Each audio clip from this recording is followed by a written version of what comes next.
Yo, what is up guys, and welcome back to McAdie's Entertainment. I'm your host as always, Adam McGahee. With us deep into the second season of the Clone Wars sequel spin-off series, The Bad Batch, it has me diving back into the mysterious and awesome world of the Star Wars prequels. The clones, Kamino, and especially Jango Fett were some of the coolest things to me as a kid.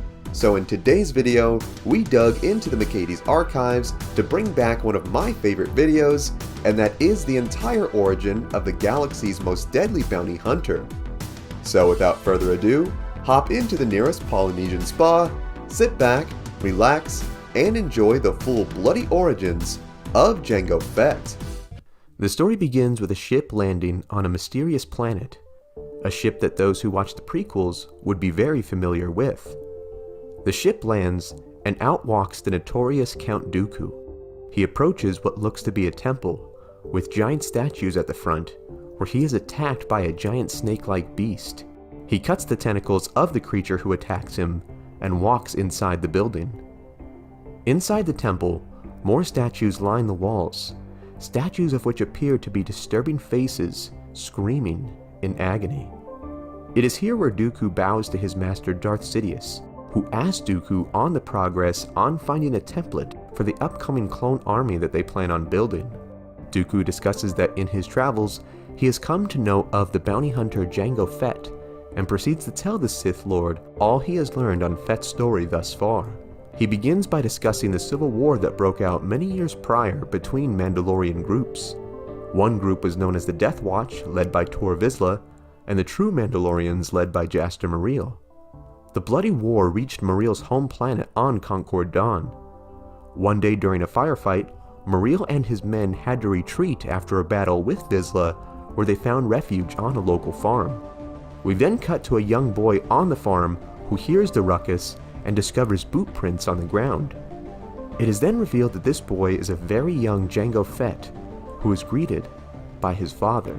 Unaware that his father is aiding Jaster Mereel's Mandalorians, Jango notices food in the basket and asks his father who it's for. His father tells him that it is for a beggar, and tells Jango to get back to his chores. Jango begins to work on his family's harvester machines, where he then hears a sinister voice behind him. It is the voice of Tor Vizsla, who asks Jango to see his hands, while one of his men points a loaded weapon at the child. Jango asks the men what they want, and they demand to know if Jango has seen any bad men around. The men threaten to shoot Jango where he stood if he does not give them this information. The young boy then tells them about the food his father gave to the supposed beggar earlier. Vizsla and his soldiers then force Jango to lead them to his home, where they interrogate his father by beating him right in front of his son. Fett's father proclaims to know nothing, and that he is a journeyman protector upholding the law. Just as Vizsla is about to shoot Fett's father, a blaster shot rings out and kills the Mandalorian soldier holding Jango. The blaster shot was revealed to come from Fett's mother, warning the soldiers to get away from her son. Jango's father screams for his son to run. As he runs away, tears in his eyes, Fett hears the shots ring in the air as his family is killed. He continues to make his way through the fields while he is chased by a Death Watch soldier. Suddenly, his hand is caught by another. It is none other than Jaster Mereel and the rest of the true Mandalorians who open fire on the soldier chasing Jango.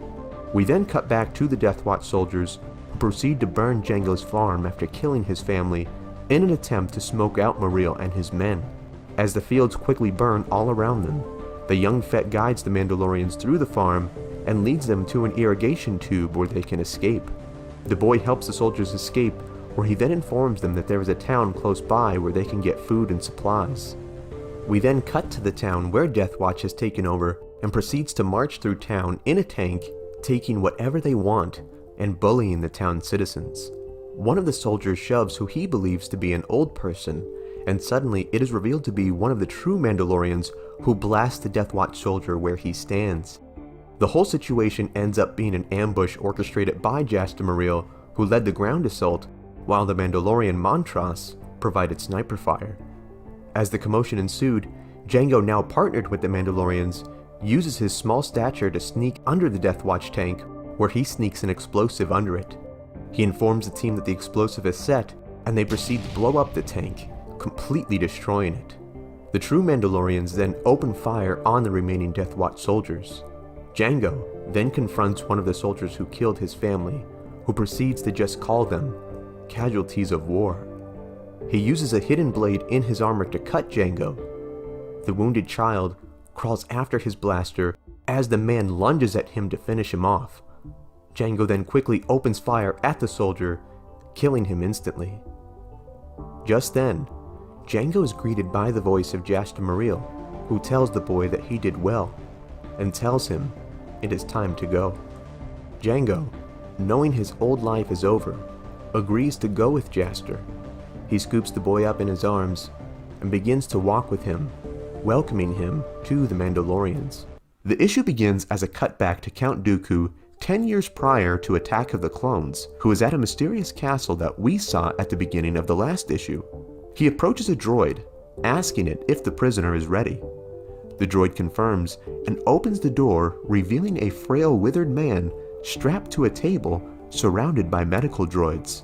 The man tells Dooku he has given up and will give him the information that he wants. The tortured prisoner is revealed to be a former Mandalorian named Silas, who served with Jango many years prior. Dooku kidnaps Silas to get more information on Jango Fett. The former Mandalorian warrior regretfully then begins to tell more about his former friend Jango, who he deems the greatest Mandalorian who ever lived. We then cut back to the past, to a much younger and healthier Silas, who is greeted by a very young Jango Fett, who is donned in green and red armor, which looks strikingly similar to the armor his son Boba would wear many years later. Jango, who now has his own squad of Mandalorians assigned by his mentor Jaster, tells Silas it is time to gear up for their upcoming mission. We then see Jaster Muriel, who begins to list the mission details to his fellow Mandos. He explains how this is Jango's first assignment as a squad commander, and the assignment is a simple extraction mission on Corta 6. He explains that there is a security squad held captive by native hostiles, and they need to go in and rescue them. Jaster assures the team that this will be an easy job for easy credits. As the Mandalorians line up into their ships, Jaster tells the young Jango to make him proud. Jango is then confronted by the Mandalorian Montross, who seems to disapprove of the father-son relationship Jango and Jaster have forged over the years. Montross believes this has made Jaster soft and clouds his judgment on who will be the future successor. Jango, taken aback by these comments, tells Montross that Jaster will and always has done what is right for the Mandalorians. Montross simply responds by saying, "Let's hope we can say the same about you." As the Mandalorians approach the planet, their ships are bombarded by ion cannon fire, which causes their ships to crash land on their destination, Corta 6. Surprised at this sudden attack, the Mandalorians shake it off and open the doors to begin their mission, when suddenly they are then ambushed by a barrage of enemy fire that picks off several Mandalorian people one by one. Jango, realizing the mission recon was all wrong, calls out to Jaster that the men were all being cut down, bodies raining right in front of him. Jango orders for the remaining soldiers in the nearby trenches to take cover. Jaster then orders for the remaining men to regroup at Jango's coordinates and abort the attack. Montross, believing Jango cowardly for taking cover, continues the assault against the armed natives of the planet. Jaster demands for them to abort mission. Montross refuses and continues the attack. A native warrior then tosses a grenade at Montross. Jaster then leaps into the fray and pushes Montross aside, saving him from the explosion. He guns down the remaining soldiers and scolds Montross for his reckless actions. He then updates Montross that Jango used the attack as a diversion to continue the mission and go after their target. We cut to Jango, who leads his squad of Mandalorians through the woods, when they are then ambushed by a group of armored soldiers hiding in the ground.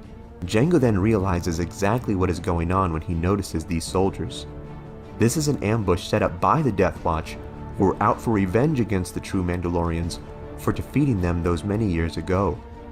Jango ignites his flamethrower and torches the Death Watch soldiers in the area and calls out to Jaster, informing him of the trap that they have all just walked into. We then cut back to Jaster and Montross, who are then confronted by the Death Watch leader Tor Vizsla in a gigantic four-wheeled tank. Jaster tells Montross that this was all his fault for getting faulty second-hand recon, and that he will be exiled from the group if they survive this day. Vizsla then opens fire on the Mandalorians. Montross uses his jetpack to blast out of the way, knocking Jaster to the ground. Jaster desperately calls out to Montross for an airlift. Montross then tells Jaster that he is through taking orders from him, and that he will take good care of Jaster's troops. He then rockets off while Jaster screams out, opening fire at Tor Vizsla's tank. Tor Vizsla then uses the tank to let out a barrage of blaster bolts, all striking into and piercing through the armor of the Mandalorian leader. Jango sees his master gunned down right in front of his very eyes and rushes to save him. Silas then leaps on top of Jango, saving him until the tank leaves. Jango then approaches the smoking, weakened body of Jaster Muriel. He takes off the warrior's helmet, revealing his face for the first time. He apologizes for not having his master's back. Muriel places his dying hand on Jango's, proud of the man Jango had become. We then cut to the traitorous Montross. Montross, believing Jango to be dead, yells at the men that it's time to leave. Then, in the distance, the Mandalorians see Jango approach them, carrying the dead body of Jaster Muriel, who tells them that they are going after Death Watch. Montross tells Jango that he is the one in charge now that Jaster is gone. Jango, refusing to be under the leadership of Montross, calls him a coward for leaving Jaster to die on the battlefield. Silas and the other Mandalorians agree, vowing to follow Jango and no one else. Montross then runs off, and Jango is elected the new leader of the Mandalorians. We then go back to present day in Dooku's castle, where Silas has finished his story. Silas begs Dooku not to tell Jango he has betrayed him. Dooku then walks away, telling Silas he cannot make promises, and orders the droids to stop the Mandalorian's heart. The issue starts off once again in the future, 10 years prior to the events of Attack of the Clones. We see Count Dooku in his castle, talking to his master Darth Sidious about the status of finding a template for their upcoming clone army. Dooku assures that Jango is the absolute best candidate for the clone program, and that he will soon be meeting with the famed bounty hunter. Sidious asks Dooku if Jango clones would be effective at killing Jedi, and Dooku reassures his master, and begins to tell a tale years prior where he witnessed Jango kill dozens of Dooku's Jedi brothers and sisters, all with his bare hands. We then cut back to a few years prior, where we see the young Jango Fett, now wearing the armor of his mentor Jaster Muriel, taking on a small militia on the planet Galridon on behalf of the planet's governor. Jango and his band of Mandalorians make quick work of the troops, and Jango announces that the job is over and that he is going to collect their pay from the governor. We then see the governor's enormous mansion, and see a very scared governor who appears to be quite nervous that Jango has arrived, almost as if he's hiding something. Jango tells him that the job is done, and that now he demands information. He knows that the governor has been harboring Vizsla, and is even refunding the Death Watch, and wants to know where these rogue Mandalorians are. Suddenly, Vizsla and his Death Watch soldiers barge into the room, opening fire on the Mandalorian. Jango rockets out of the window in an attempt to escape the ambush. Vizsla, being the dead aim that he is, opens fire on Jango and lands a hit directly into the Mandalorian's jetpack, causing him to come hurtling down into the snow below. Just then, we see fleets of Jedi ships arriving at the mansion. The governor, then revealed to be officially working with Death Watch, sees the ships and informs Vizsla that he hired the Mandalorians to kill the militia, which were actually political activists. He then called the Jedi and told him that Jango's Mandalorians were evil and were brutally slaughtering these activists, all in one twisted plan to get the Jedi to kill the Mandalorians. A wounded Jango crawls out of the snow, and much to his dismay, sees the fleet of Jedi ships arriving on the planet.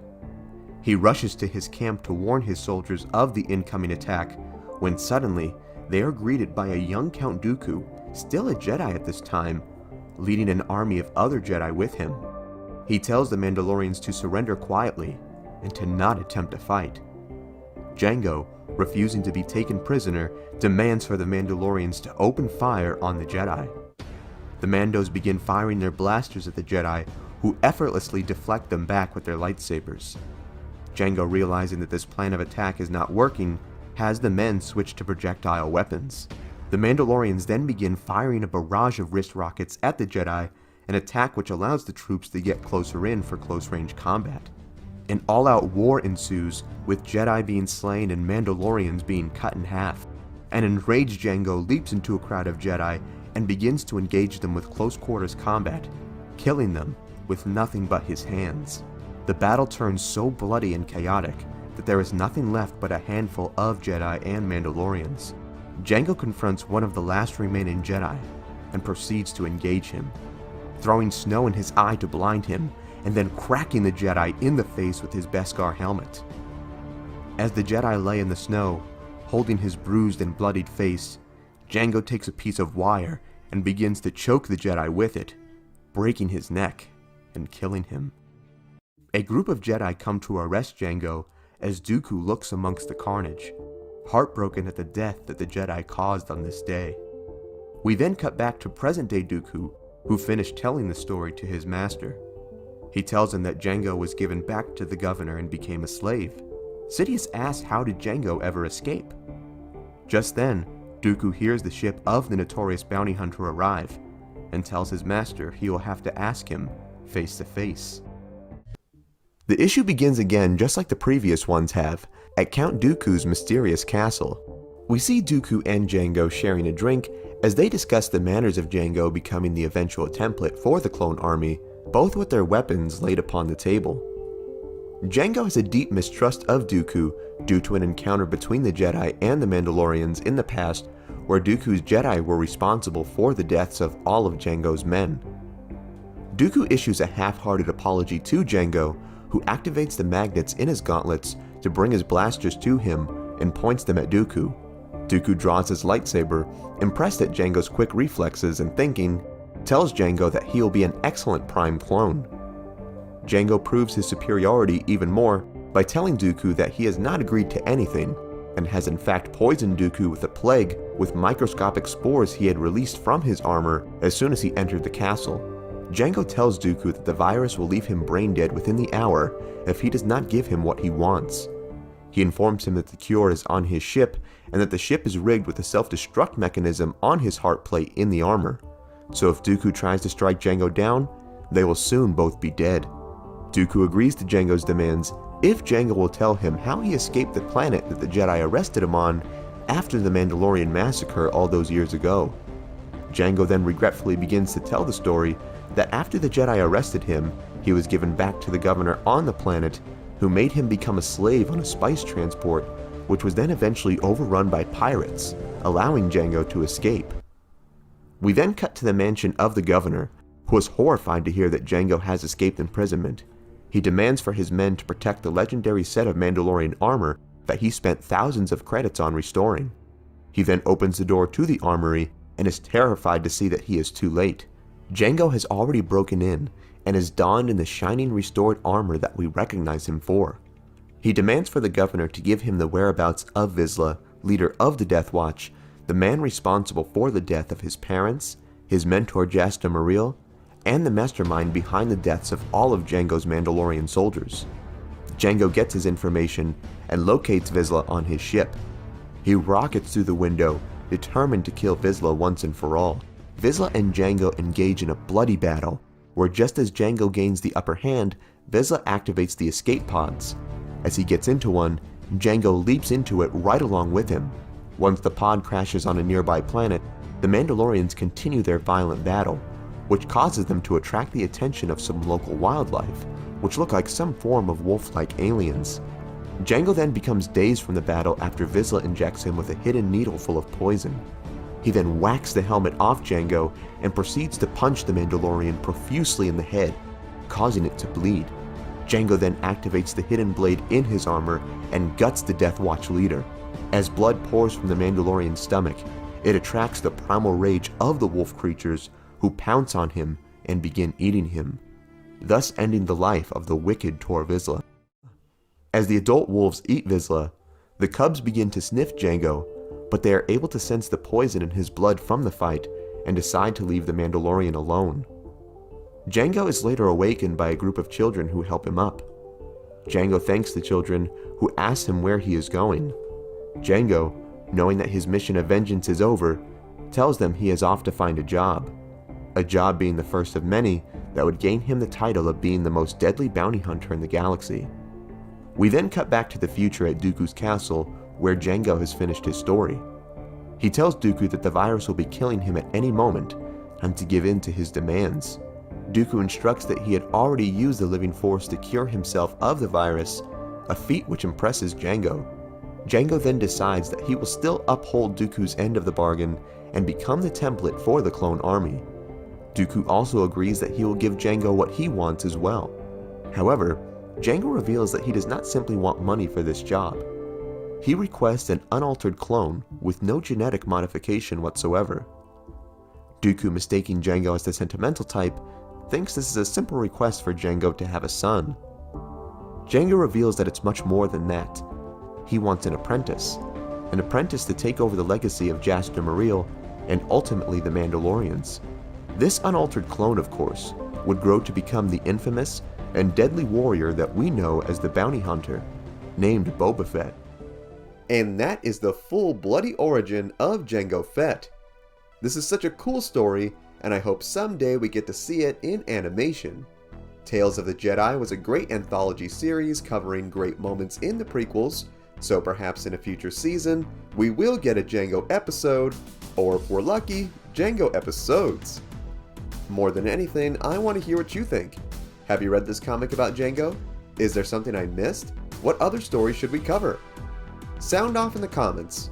Also be sure to give this video a like if you enjoyed today's content, subscribe to the channel, and tap the bell icon to be notified of all of our latest videos. Thank you so much for watching. If you enjoyed the music in this video, the intro and outro were made by my boy Agnes. You can check out his Spotify in the link below. You can also check out our Discord, also in the link below. Thank you so much for watching. Remember, you are awesome and loved. God bless, and I will see you in the next one.